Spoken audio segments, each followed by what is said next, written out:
Saki. Saki. Saki. Saki. Bu yo'qdayam yo'q.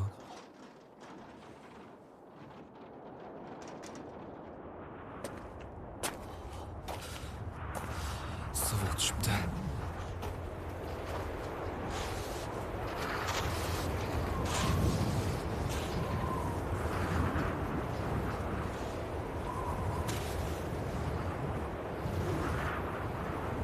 Xon.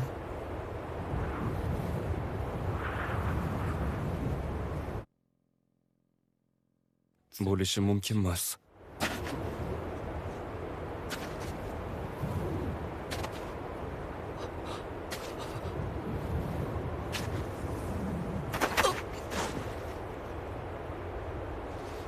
Bo'lishi mumkin emas. Bu senmisan, yigitcha? Buni senga qanday qilib yetkazish haqida o'ylab turgandim. Xotiningni kallasini qabul qil. Odamlarni qadri o'z qo'llari bilan yaratgan ishlari orqali belgilanadi. Qanday bema'nilik. O'sha qo'llaridan ayrildi, oyoqlari va tanasidan ham endi faqat boshi bilan nima qila olarkin, ha? O'ldiraman. Avvaliga o'sha soliqchini qilichini olaman-da tomog'idan tortib yuboraman. Keyin Denki Tayrani yiringlagan qorniga sanchib o'ldiraman. Mani ham o'ldirishadi, lekin farqi yo'q. Saki o'zi aytganda, biz bu semizni o'ldirishimiz kerak. Shoshma, faqat bir soniyaga tinchlan. Agar shundoq qilsam, mani xoin deb qatl qilishadi. Keyin Tayra urug'idan yana kimgadir vakolat beriladi va ular yana hokimiyat tepasiga kelishadi. Hatto jahl ustida ulardan o'ch olgan taqdirimda ham bu Sakini hayotga qaytarmaydi. Hozir qilishim kerak bo'lgan faqat bitta narsa bor. Sakini boshini olib ketish.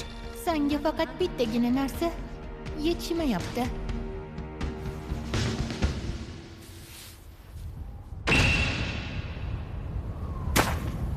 Man qishloq xo'jaligi xodimi Aotero Misumiman.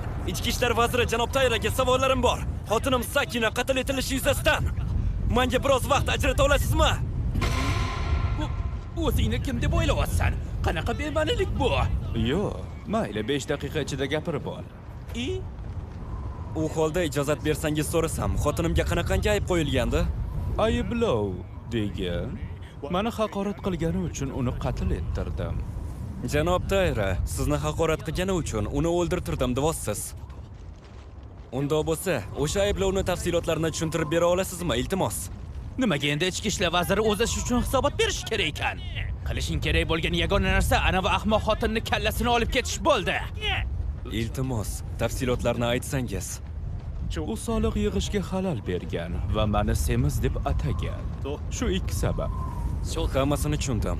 U holda, janob Tayra, siz kecha soliq yig'iladigan joyda edingizmi? Yo'q, u yerda emasdim. Xo'sh, yana gapiradigan gaping bormi? Ha, chunki menga 5 daqiqa gapirishga ruxsat berdingiz.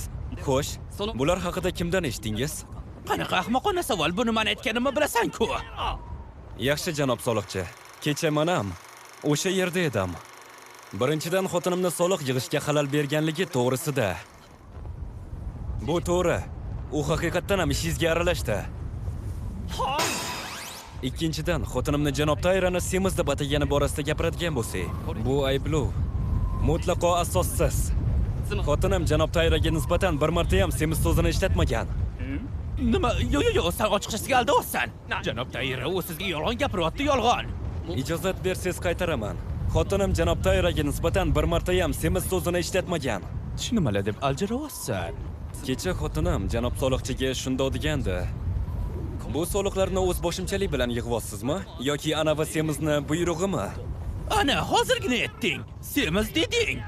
Shundan so'ng janob soliqchi shundoq dedi. Semiz? Ichki ishlar vazirini aytyapsanmi? dedi. Ha, men shundoq dedim. Xo'sh, nima bo'pti? Ana va ahmoq xotin janob Tayrani semiz deyotgani ochiq-oydin ko'rinib turgandi. Ahmoq.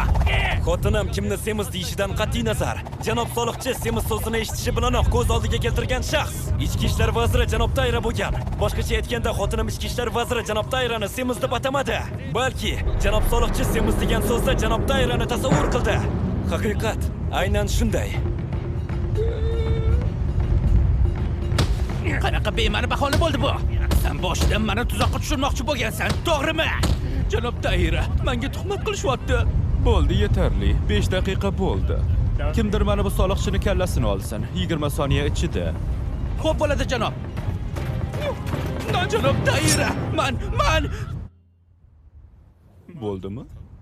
Man buni umuman kutmagandim. Shunchaki faktlarni aytdim xolos. Bu qutini unga beringlar.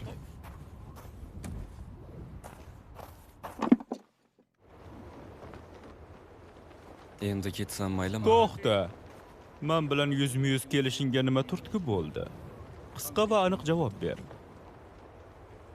So'ng siz aytganidek, jang maydoniga birinchi bo'lib kelib dushmanni kutganlar qiynalmaydi.